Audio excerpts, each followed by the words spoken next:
Hi, I'm Tim. Welcome to our channel and thanks for logging on. Today we're looking at the Rolex Oyster Perpetual Datejust 2, reference 116300. You can see this 41mm stainless steel Rolex Datejust 2 on our website. Purchase it there.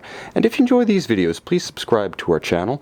You can also click on the card in the upper right hand corner of this screen at any time to see our complete listing for this watch with additional photographs, accessories included, and naturally complete pricing information.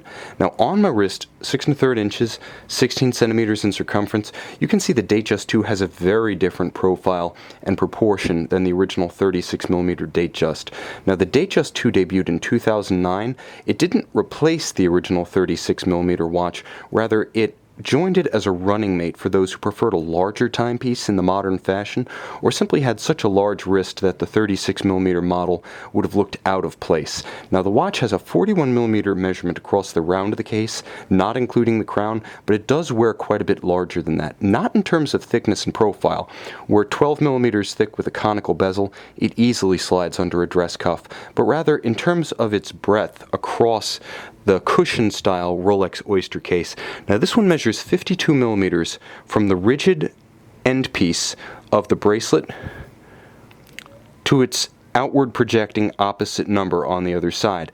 I feel that this is a truer measurement of lug-to-lug or extremity span across the wrist, because the lug-to-lug span is actually a little bit shorter, but you want to know, is the farthest outcropping going to overhang my wrist if I'm borderline to wear this watch? And the answer is, if your wrist is much smaller than 16 centimeters, you may want to try the watch on. Essentially, try before you buy. But the bottom line is that 16 centimeters, my wrist wears this comfortably, securely, and with a good aesthetic proportion. Now, everything that touches the wrist in the fashion of a modern Rolex watch is very impressive. Now, we already mentioned that there are solid end links to the bracelet, but so are the center links solid, and everything is now milled out to the point that the steel bracelet of today on a Rolex sports watch feels as though it weighs as much as the precious metal hollow link or hollow end link bracelets of just a few years ago. It's that substantial, and when you combine it with the milled out and beautifully finished single fold deployant clasp, you realize why a modern Rolex is such a substantial timepiece. Yes, its origin is as a sports watch, but today it feels every inch the premium product, not the utilitarian product, which isn't to say that it can't still play rough, but what you're getting is very upscale in feel and presentation. Now, it does include Rolex's clever 5mm easy link adjustment system.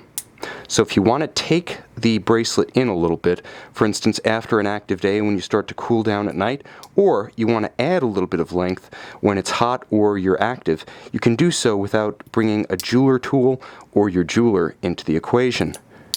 Naturally, it closes with a snick and a snap. This is a little bit of a different aesthetic for the Datejust 2. Now, conventionally, the watch will feature some sort of applied elements on the dial. And it's not that we don't have them here, we do, at 9 o'clock and 12, but the vast majority of this dial, which Rolex curiously describes as black, quite frankly it seems more like a dark gray, but what sets it apart is that all of the Roman numerals feature a silver outline and a lacquered printed center. So the watch has a very dramatic grayscale gradient across its different features. Obviously, the applied elements and the hands at center are Rolex white gold. But then you have that beautiful Rolex black matte finished dial base with minimalist white printing for contrast, and then the silver printed elements flanking the truly black lacquer of the Roman numerals. It's a very different look, and quite honestly, this particular model, especially with the conical bezel, stands distinct from all of the other Datejust and Datejust 2 models, which isn't to say it doesn't have the virtues of the Datejust 2, it does, because the broader dial means that it appears less crowded than the traditional 36mm watch. Many feel that on the conventional Datejust, the Cyclops eye simply crowds and dwarfs the rest of the features of the dial. Here, the dial's spread out a bit more. It can breathe more naturally, and the Cyclops eye seems a little bit more at home, a little bit more comfortable proportionally relative to the rest of the dial. Now, The watch is a COSC certified Swiss chronometer. As you can see, blazing at 6 o'clock, it passes the timing standards of the COSC, and it does so courtesy of Rolex's in-house caliber 3136.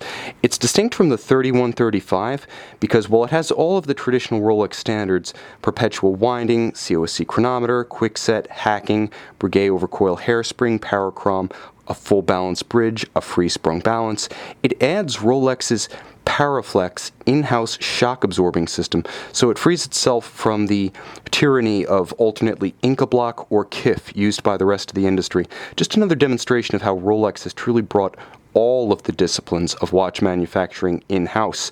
And thanks to the minimalist screw-down crown, this is a sports watch, 100-meter water resistance, or 328 feet for those using the Imperial systems. You can see this Rolex Oyster Perpetual Datejust 2 reference 116300 and take it home on our website.